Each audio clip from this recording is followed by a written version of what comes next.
حي على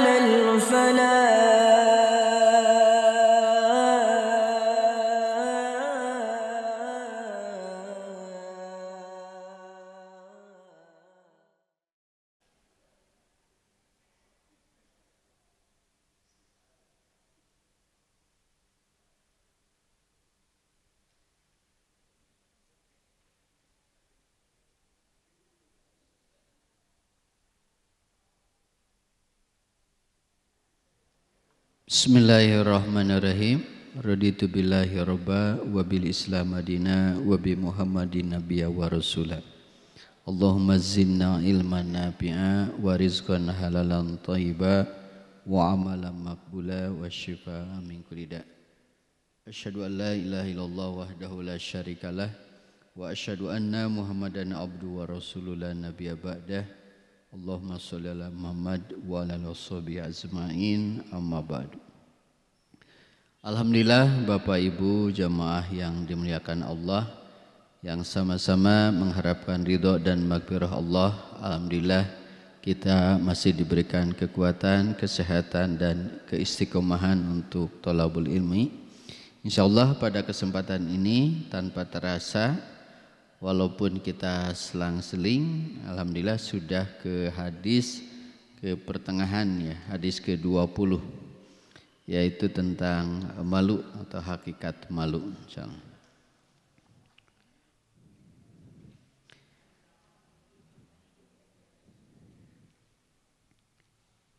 An Abi Mas'ud Uqbah bin Umar al-Ansari al-Badri radhiyallahu an qala Rasulullah sallallahu alaihi wasallam, inna mimma adrakan nasu min kalamin nubuwah al-ula idalam tastahyi pasna ma syi'ta, rawahu Bukhari. Dari Abu Mas'ud Uqbah bin Amr al-Ansari al-Badri radhiyallahu an, ia berkata, Rasulullah sallallahu alaihi wasallam bersabda, inna mimma arrokan nasu min kalamin nubuwah al-ula idlam tastahi pasna masyita. Sesungguhnya di antara perkataan kenabian terdahulu yang diketahui manusia ialah, jika engkau tidak malu maka berbuatlah sesukamu. Idalam tastahi pasna masyita. Yang pertama, hadis ini yaitu yang diriwayatkan Abi Mas'ud Uqbah bin Umar, bahwa Ibnu Mas'ud merupakan asma kunyah ya. Uqbah bin Umar al-Ansari, orang Ansor, jadi kaum Ansor sahabat Rasul, bukan dari kaum Muhajir. Al-Badri di sini sebutan ya, para sahabat Nabi yang mendapatkan sebuah kehormatan yang ikut perang Badar. Hanya di sini untuk Ibnu Mas'ud ada dua pendapat para muhadis ini. Yang pertama, bahwa Ibnu Mas'ud betul-betul yaitu ikut dalam berperang, perang Badar. Sehingga di sini Al-Ansari Al-Badri. Kemudian ada yang berpendapat bahwa Ibnu Mas'ud tidak berperang, tidak ikut perang Badar, tetapi Ibnu Mas'ud berada di Badar atau tinggal di Badar, yaitu di kota Madinah ya. Dari Badar ini beberapa puluh meter ke Madinah. Jadi ini terlepas dari dua pendapat tadi, bahwa Ibnu Mas'ud merupakan sahabat yang sangat luar biasa, muda, cerdas dan sangat setia kepada Rasul. Kemudian di sini ada sebuah kalimat inna mimma adrakan nas min kalamin nubuwatil ula. Jadi inna sesungguhnya mimma adrakan nas, di antara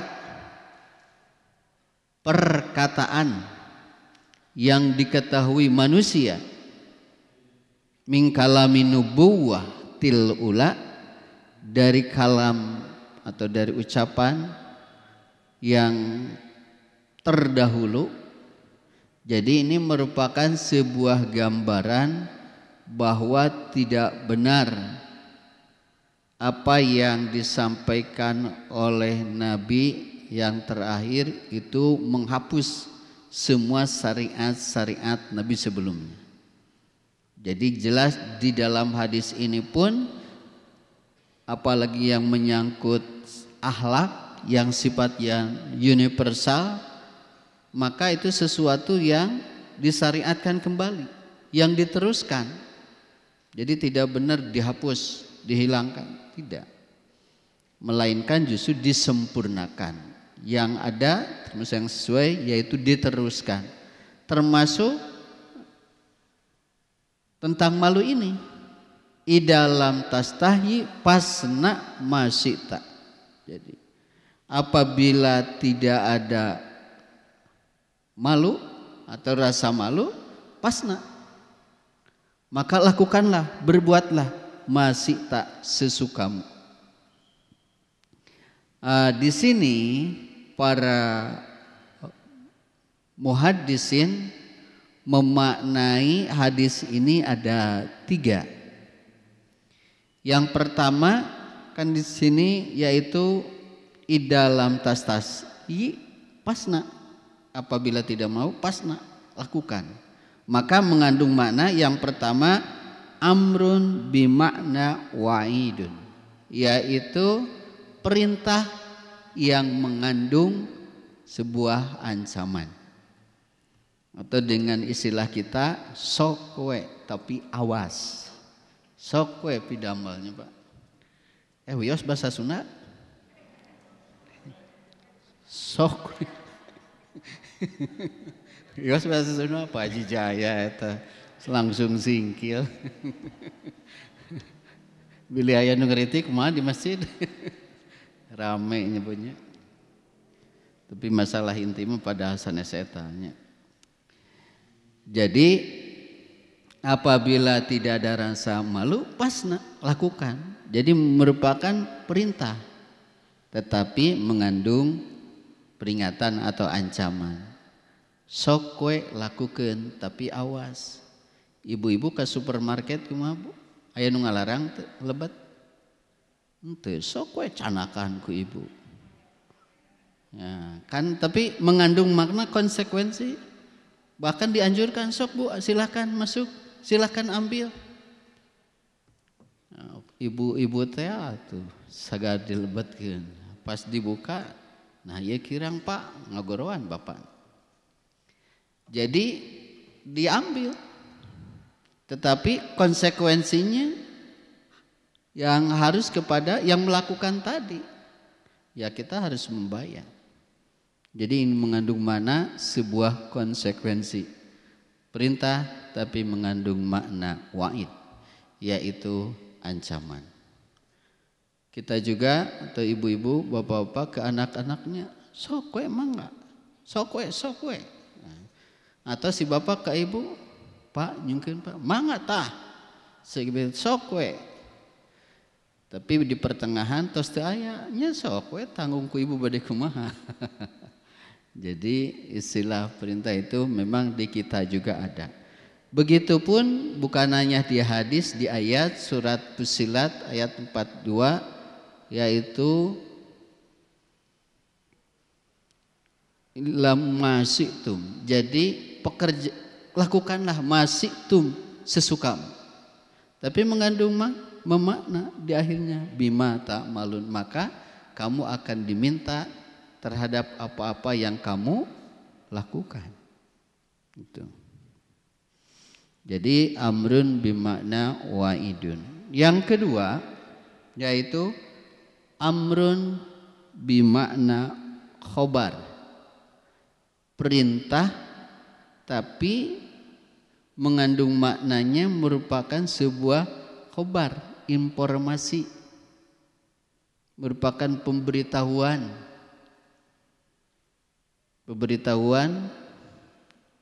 kepada kita, termasuk tentang makhluk ini.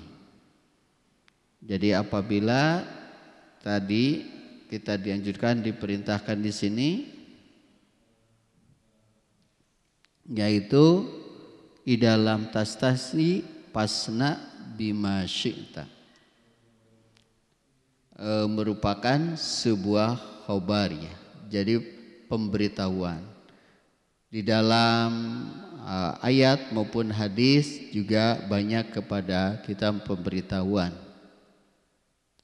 Termasuk salah satunya mangkadaba alaya amidan. Jadi paliyatabawa maq'adahu minana. Jadi barang siapa yang berbuat kebohongan, menyandarkan sebuah informasi, kita sampaikan untuk memperkuat keinginan kita bahwa ini dari Rasul, padahal bukan. Siap-siaplah kita mengandung di tempat minanar, nauzubillah, ditempatkan di neraka, nauzubillah. Kemudian yang ketiga, amrun bifi'li ma syaa. Jadi perintah, tapi di sini bifi'li ma syaa, lakukan sesuai keinginan, sesuai kehendak, mangga, silahkan. Nah ini, tapi tadi mau sesuka kita pun tetap ya mengandung sebuah konsekuensi sesuai dengan kemampuan, sesuai dengan kesanggupan, bahkan sesuai dengan kahoyong orang. Tetapi tetap semua pun mengandung sebuah konsekuensi. Ini pemaknaan dari ketiga dari hadis ini. Kemudian tabiin penjelasannya bahwa malu dalam perspektif Islam berasal dari kata ya jelas bahasa Arab, yaitu al-hayya. Kata ini merupakan devariasi dari kata al-hayyah yang artinya kehidupan. Kenapa? Karena sesungguhnya orang yang hidup itu memiliki rasa malu. Dan ketika sudah mati, ya sudah tidak ada rasa malu itu. Ini sebuah gambaran. Jadi orang yang hidup memiliki rasa malu. Hanya pertanyaannya gini banyak. Dalam kenyataannya, ya berarti dia nauzubillah. Ketika dia hidup secara jasadiahnya, tetapi perilakunya tidak ada rasa malu, berarti sudah tergolong ya nauzubillah kelompoknya kepada orang yang mati, yaitu disebut mati hatinya. Di sini juga yang di bawah, adapun di antara para salaf tentang malu ini. Yang pertama yaitu yang disampaikan oleh Umar. Man killa haya killa wara'ahu wa man killa wara'ahu mata qalbahu. Barang siapa yang sedikit sifat malunya, maka sedikit pula sifat waroknya. Dan barang siapa yang sedikit sifat waroknya, maka hatinya mati. Mata qalbahu, maka hatinya mati. Nauzubillah ya. Kemudian yang kedua yang disampaikan oleh Imam Ibnu Qayyim dalam kitabnya Madarijus Salikin. Hayatul qalbi yakunu fihi quwwatun. Halqul haya wa qillatul haya mimmatil qalbi warruh. Faka'anna makana al qalbu ahya kana al hayau at-tamma. Hidupnya sebuah hati tergantung bagaimana kuatnya rasa malu di dalamnya. Dan sedikitnya rasa malu disebabkan matinya hati dan ruh. Maka semakin hati seseorang hidup, maka justru semakin sempurnalah rasa malu di dalam dirinya. Jadi sekali lagi, ketika hati seseorang hidup, maka akan sempurnalah rasa malu di dalam hatinya. Ini yang kedua yang disampaikan oleh Ibnu Qayyim. Kemudian yang ketiga yang berkata Fuzail bin Iyad dalam kitab Su'ubul Iman ya. Khamsu min alamati syaqawah. Jadi 5 tanda kesengsaraan. Yang pertama al-qaswatu fil qalb. Jadi kerasnya hati. Yang kedua wajumudul ain. Keringnya air mata. Heset cerik. Tidak mudah terenyuh. Ya keras berarti ya hatinya. Kemudian juga wakillatul haya, dan sedikitnya rasa malu. Warugubatu fid dunya, terlalu berambisi terhadap dunia. Watulul amal, dan panjang angan-angan. Jadi di sini yang termasuk kepada yang ketiga dari 5 tanda kesengsaraan ya. Yaitu kerasnya hati, keringnya air mata, dan sedikitnya, yaitu yang ketiganya yang disebutkan wakilatul hayya, jadi sedikitnya rasa malu. Dan fenomena-fenomena yang terjadi justru kita perhatikan di keluarga, di rumah tangga, di tetangga, maupun di berbagai negara. Sekarang ini justru menurun ya budaya malunya. Sehingga apa yang terjadi di berbagai belahan dunia ataupun yang terdekat di tempat kita, berbagai keburukan, kemaksiatan ya dipertontonkan secara umum. Contoh berbicara kasar saja, asa biasa. Padahal itu kan orang yang memiliki rasa malu menunjukkan kepada kepribadian kita. Begitupun para pejabat ya, yang melakukan korupsi. Istilah Sunda mah naon ngabadog. Maok, ngerampok, korupsi mah bagus teuing. Ya, maok. Karena dilakukan banyak dan dilakukan sering, ketika dipertontonkan apalagi ya para artis, asa biasa-biasa, tidak ada rasa penyesalan, rasa malu. Itu dilihat publik dan dia diangkat oleh masyarakat. Ini menurunnya rasa malu. Begitupun mohon maaf kepada emak-emak, ibu-ibu, para wanita yang sekarang itu lagi menjamur naon Pak? Demam.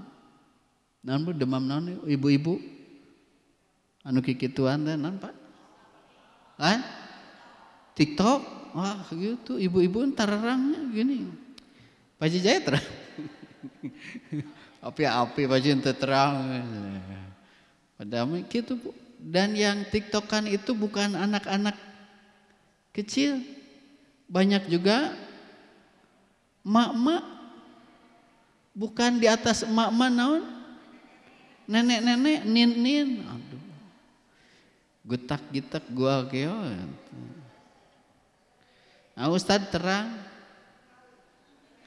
ya, untuk ilmu. Ini tidak dilihat, kelihatan. Kamu berulang-ulang di iklan juga Bu. Jadi begitu. Dan itu hampir serentak di beberapa tempat, beberapa media. Baik, mohon maaf, yang sudah berjilbab atau napi yang itu yang menurun, bahkan hilang mungkin dari rasa malunya, justru menjadi sebuah kebanggaan dilihat dipertontonkan. Ya kalau sebatas kepala tenanawan ini mah sudah seluruh tubuh kan itu. Jadi itu ini yang rasa malu. Begitu ketika tidak ada, maka apa yang disampaikan oleh Umar bin Khattab, Ibnu Qayyim, kemudian Al-Fadil tadi itu menggambarkan apa sedikitnya rasa malu maka menunjukkan akan sedikitnya waro, dan sedikitnya waro akan menunjukkan kepada pada ujung-ujungnya hilangnya rasa malu, maka akan timbul matinya hati. Nauzubillah. Atau yang lebih bahaya hilangnya iman. Nanti makanya ada beberapa keutamaan dari malu ini. Yang pertama, bahwa malu ini penting karena malu merupakan salah satu cabang dari keimanan. Hal ini dalam hadis Bukhari. Al-iman bid'un wa situna sab'ah wal haya sab'ah minal iman. Wa fi riwayat Muslim bid'un wa sab'una sab'ah. Iman itu memiliki lebih dari 60 cabang, dan malu adalah bagian dari cabang keimanan. Jadi malu ini di pertengahan, karena yang paling tinggi cabang keimanan itu adalah kalimat tauhid, la ilaha illallah. Dan serendah-rendahnya iman dari kitab Syu'ubul Iman, namun Bu, Ibu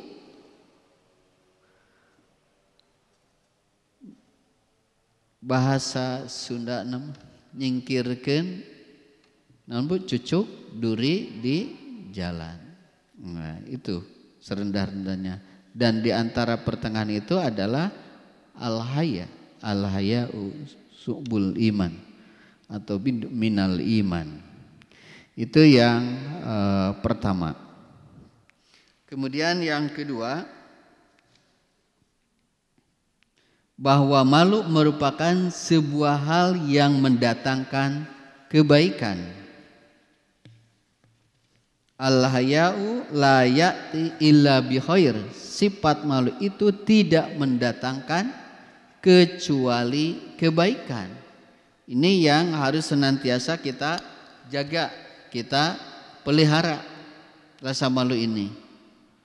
Yaitu cirinya yang diperintahkan itu bahwa malu itu akan mendorong kepada kebaikan, hasunasi ilal khair, kemudian wa yunha anil fahsya, dan mencegah, membuat kita terbentengi dari perbuatan keji, sehingga kedua-duanya menjadi tetap kebaikan, mendorongnya itu untuk kebaikan.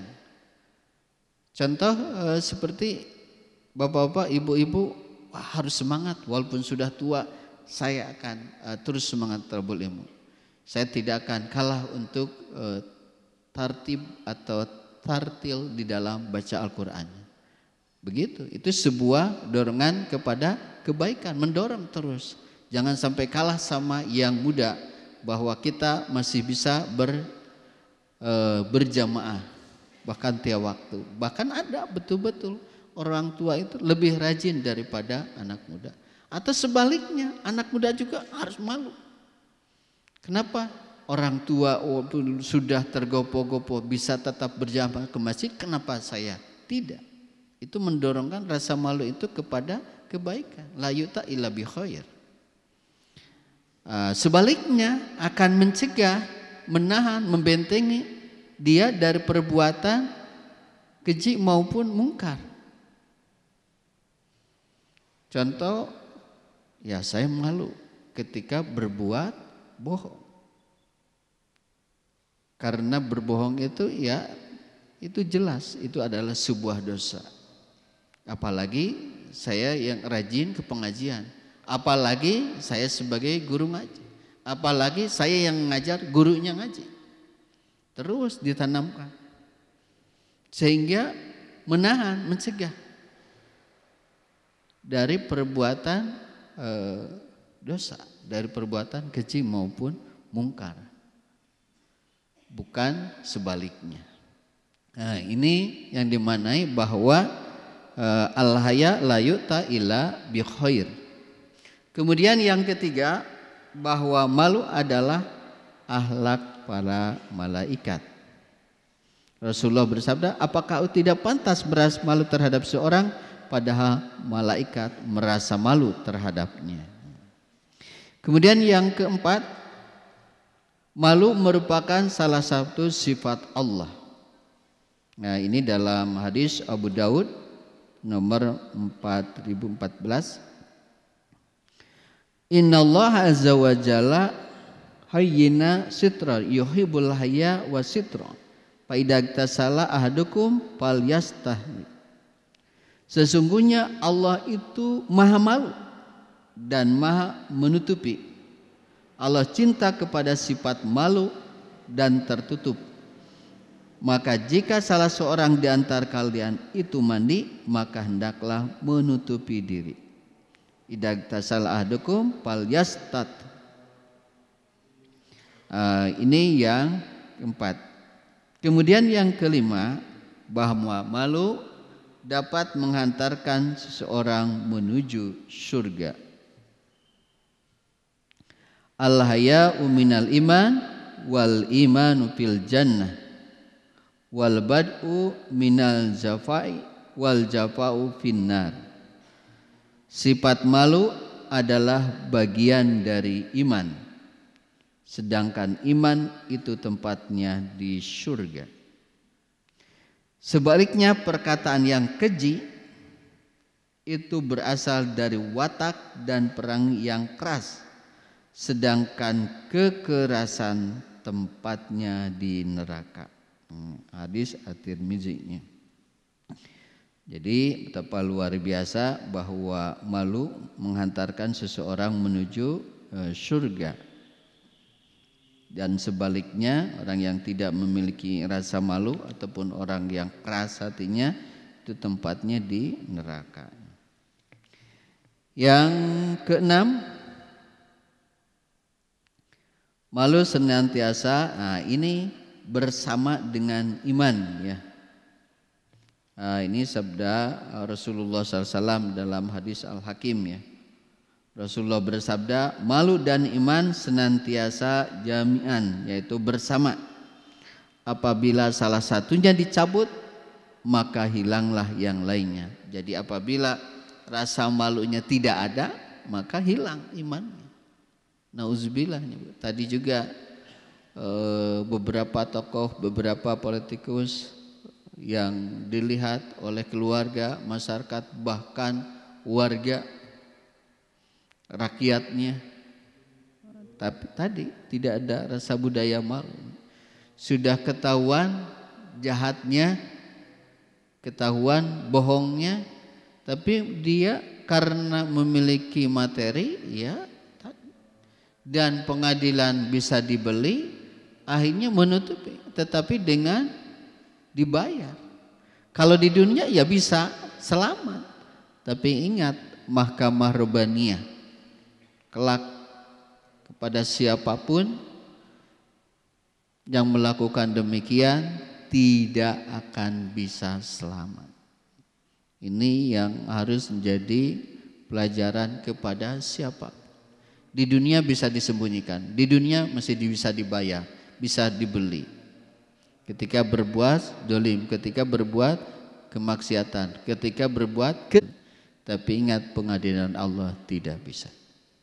Para malaikat tiasa disuap, butuh kepada artos? Tidak. Sedikit pun tidak akan butuh. Dan sebanyak apapun harta kalian untuk membeli keadilan Allah, tidak akan ada guna. Nah, tadi tinggal nauzubillah penyesalan. Jadi adanya akhirat itu menjadi mahkamah keadilan Allah.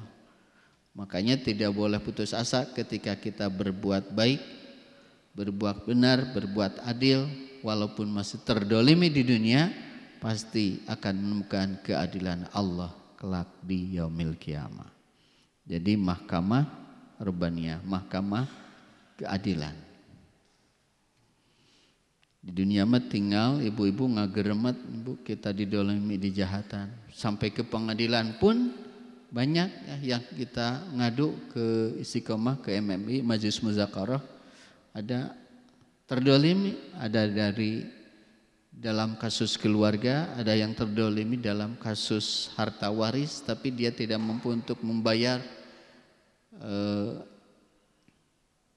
dalam pengadilan. Akhirnya tadi yang benar jadi salah, yang salah jadi benar, karena bukan membela yang benar tapi membela yang bayar. Jadi membela yang bayar. Begitu, karena bisa diperjualbelikan. Itu yang keenam. Yang ketujuh,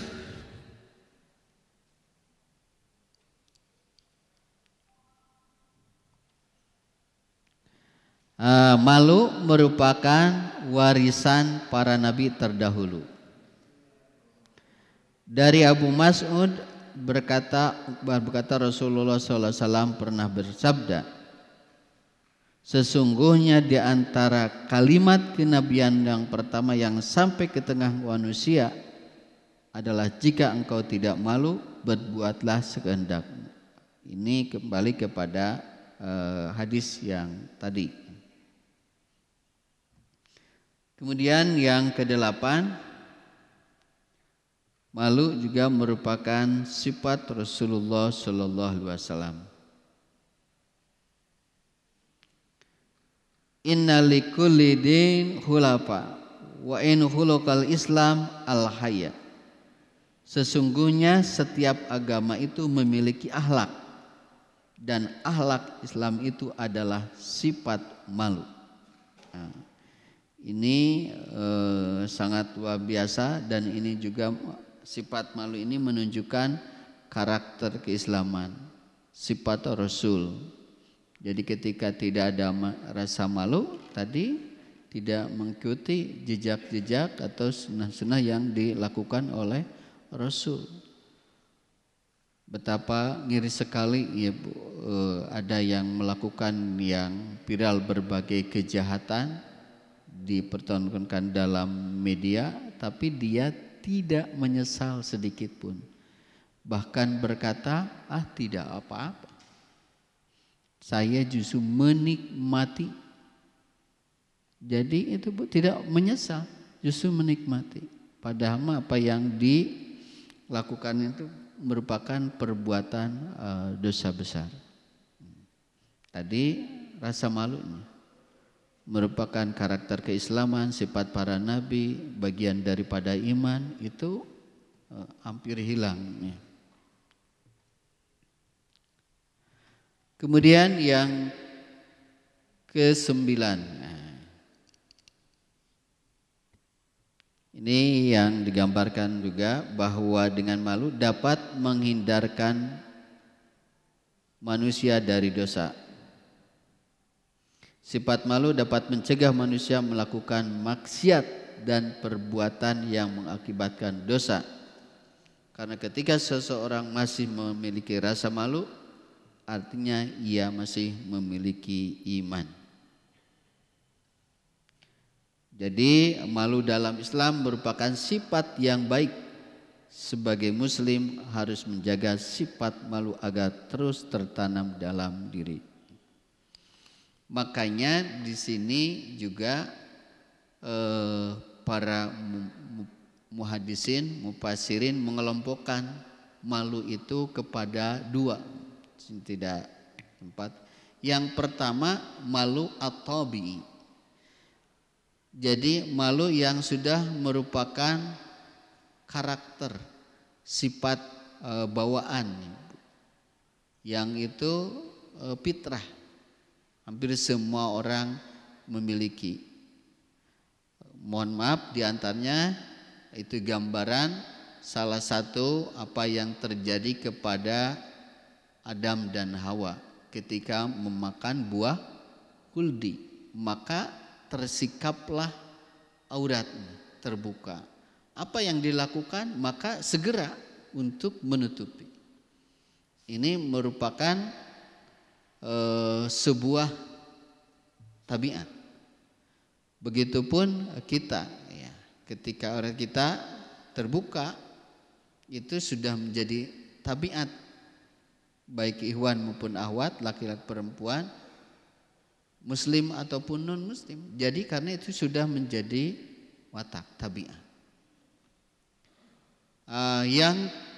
Jadi itu merupakan sebuah modal dasar yang Allah berikan kepada siapapun dimanapun. Yang kedua yaitu sifat atau rasa malu yang disebut al-kasbi. Dan ini merupakan al-kasbi ini sesuatu yang diusahakan, kasab. Karena rasa malu ini tadi bukan hanya merupakan dasar yang Allah berikan, tapi sudah meningkatkan dalam berbagai sikap, perilaku, perbuatan. Dan yang menjadi panduannya itu bukan hanya nilai manusia, tetapi ini sudah kepada syariat, aturan, yaitu kepada Al-Quran dan Sunnah. Ketika apa yang dilakukan ini benar tidak dengan aturan Allah, termasuk ada yang sampaikan padahal sesuatu yang biasa. Ketika dia memakan yang bukan haknya itu, Ustadz punten, ibu masieun memakan harta yatim, padahal baru beberapa suaminya meninggal, dan itu tidak jatuh kepada saudaranya karena 3 anaknya, 2 perempuan 1 laki-laki, dan masih ada yang masih kecil. Kemudian yang 1 kuliah, tapi ibu sieun, aduh luar biasanya. Dan anaknya juga tidak menuntut karena masih kuliah dan belum nikah. Dan anaknya juga, saya juga enggak apa-apa Pak Ustadz, itu dipakai semuanya untuk ibu dan apa-apa. Tapi ibunya tadi ada memiliki rasa malu yang sangat luar biasa. Dan rasa takut juga kepada Allah. Sieun isin adihnya, yaitu memakan harta yatim. Bagaimana? Ya kita ikrarkan saja, Bu. Kita bagi untuk pembagian warisnya, sehingga tadi dibagikan ibu dan anaknya. Kemudian adapun proses nanti pembagiannya bisa semuanya dihitung atau nanti secara parsial, mana saja yang mau. Oh, rumah itu rumah B kita bagi, kita jual. Jadi itu bagian-bagiannya, sehingga tadi bisa. Kemudian juga kepada anak kecil kan ibu tidak langsung mengasih uangnya sekian, ya laki-laki 2, perempuan 1 sudah. Jadi akhirnya tadi si ibu tadi ya luar biasa karena memiliki rasa takut, rasa malu kepada Allah, sehingga tadi menjadi kebaikan dan keberkahan. Ada yang hartanya banyak tetapi tidak ada rasa malu, padahal dia sudah menggunakan paling banyak karena dia paling besar, bahkan dia sudah mendapatkan rumah. Tetapi ketika pas bagian waris dan kepercayaan dari ibunya, suaminya sudah atau bapaknya meninggal, kemudian yang berikutnya si ibu meninggalkan beberapa anak, 5 gitu. Tapi yang paling besar laki-laki, dia sudah dapatkan rumah sementara adik-adiknya belum, tetapi ingin lagi dapat bagian dan ingin dipegang oleh dia dan tidak mau memakai hukum waris. Jadi menurut dia, dan bapak pernah ngobrol ke saya, menurut dia tanpa saksi dan sebagainya, sehingga berebut dan itu ke pengadilan dan belum beres-beres. Jadi, kenapa? Karena tidak ada masa malu, padahal itu adik-adiknya bahkan ada yang masih sekolah, tidak ada rasa malu. Dia sudah dapat ini dan dia memiliki pekerjaan. Begitu hawa dunia. Tadi apa? Rasa malu. Sementara yang adik-adiknya yang belum, yang masih kuliah, ada yang masih sekolah di SMA, tidak menuntut apa-apa. Padahal kalau ada rasa malu, aduh malu kepada Allah, malu kepada manusia, malu kepada adik-adik, tidak. Nah, jadi ketika rasa imannya tidak ada atau malunya tidak ada, ya imannya pun tidak ada. Maka ini malu itu bersama-sama dengan keimanan. Ternyata ditanyakan, Bu suka ke pengajian? Tidak mau. Di rumah dekat Ustaz, dekat ke masjid, mendengar adzan kakuping. Kaos naon Pak anu caket di Mekah anu teh haji-haji teh ke masjid-masjid naon Pak Haji? Onta. Jadi lamun nanti ke masjid tidak mendengar kebenaran berarti onta. Jadi gitu. Tidak ada rasa malu. Makanya rasa malu ini harus diusahakan. Yang pertama, bagaimana agar rasa malu kaifiatnya itu ternyata yang paling utama dan pertama itu supaya tumbuh rasa malu iman kasbi ini, yaitu ma'rifatullah, harus semakin mengenal Allah. Maksud mengenal Allah, memahami, diantaranya memahami, menyadari bahwa ya Allah sudah banyak memberikan berbagai kenikmatan, memberikan rizki, memberikan waktu, memberikan kesempatan, kesehatan, menghindarkan kita dari berbagai bala dan bencana. Sementara di tengah-tengah kita banyak yang diuji dengan berbagai penyakit. Kita alhamdulillah diselamatkan. Itu kan gitu. Sementara orang-orang lain masih susah dalam pekerjaan, kita alhamdulillah masih ada pekerjaan. Jadi memahami dan menyadari itu rezeki dari Allah. Maka ketika semakin paham, semakin mengenal atas ma'rifatullah, diantaranya yang paling terasa kembali yaitu kepada kenikmatan-kenikmatan yang Allah berikan kepada kita. Setiap waktu, setiap saat, setiap detik Allah tidak pernah lupa kepada kita. So Allah lupa beberapa menit Ibu untuk mengatur napas kita, Ibu tos karaos kumaha. Ataupun Allah menguji, masukkan saja satu bakteri ke dalam tubuh kita, termasuk dengan corona ini, dengan berbagai itu kan ketika Allah belum berkehendak, tidak. Jadi ini yang harus dipahami, yaitu semakin tertanamnya ma'rifatullah, mengenal Allah dengan mengenal asma-asmanya, mengenal Allah dengan mengenal berbagai kenikmatan-kenikmatannya, mengenal Allah yaitu mengenal berbagai rizki-rizki yang Allah berikan kepada kita, waktu, kesehatan, kesempatan. Yang diingatkan oleh Rasul, nikmatani maghbunun, 2 nikmat yang sering kita lalaikan, yang sering kita lupakan. Yaitu apa Bu? As-sihah, sehat. Sehat itu sebuah kenikmatan. Kita menginginkan gaji dari 2 juta, ingin 5 juta, Allah berikan 5 juta. Tapi Allah juga berkuasa memberikan penyakit lebih dari itu. ibu-ibu hoyong arto 10 juta baris sakit atau 1 juta baris sehat? Tah, kita ibu-ibu mah pinter. Pilihanana nakur dua nyebut dayan katilu. Dan katilu mah sadayana ge ideal. Oh, ya. Seperti ibu memilih menantu soleh tapi miskin, kaya tapi jahat. Tuh kan nu katilu teu aya pilihan. Bid'ah tuh. Udah pasti mengambil mah yang ideal, tapi siapkah kita menerima pilihan tadi? Dia yang ideal mah tidak bisa disebutkan punya. Udah pasti semua pun begitu. Dalam keinginan, dalam harapan harus dalam sebuah doa mah kita memintakan yang ideal. Tapi dalam kenyataan harus siap kita pun menerima sebuah ketetapan.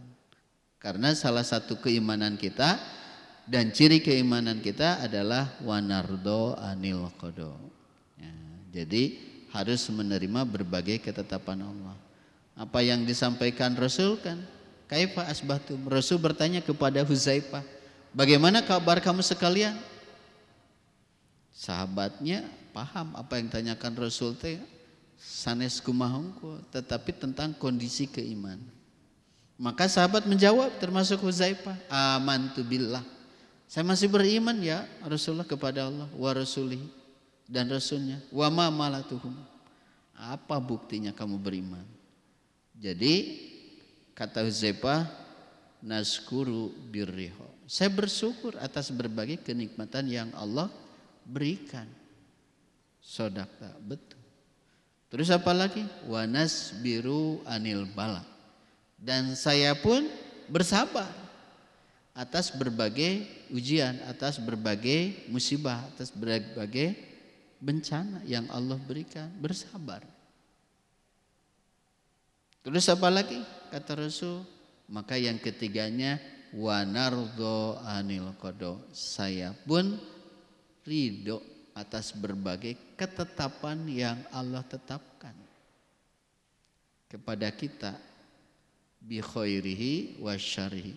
Baik ketetapan sesuai dengan keinginan kita yang baik ataupun yang tidak sesuai dengan keinginan dan harapan kita. Kita pun harus ridho. Ya, itulah maka disebutkan antum tu'minunal haqqa. Maka sesungguhnya kamu betul-betul menjadi mukmin yang sejati. Gitu, 3 ciri itu.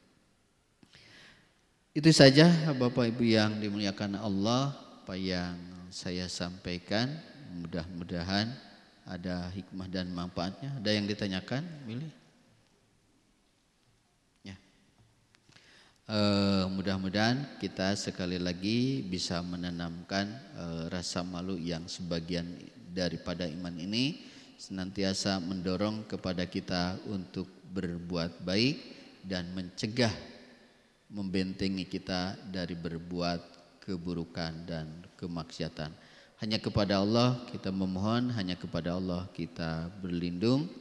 Kita akhiri dengan bacaan alhamdulillah, alhamdulillahirabbil alamin, subhanaka Allahumma wa bihamdika asyhadu an la ilaha anta astaghfiruka wa atubu ilaik. Aqul qadas, assalamualaikum warahmatullahi wabarakatuh.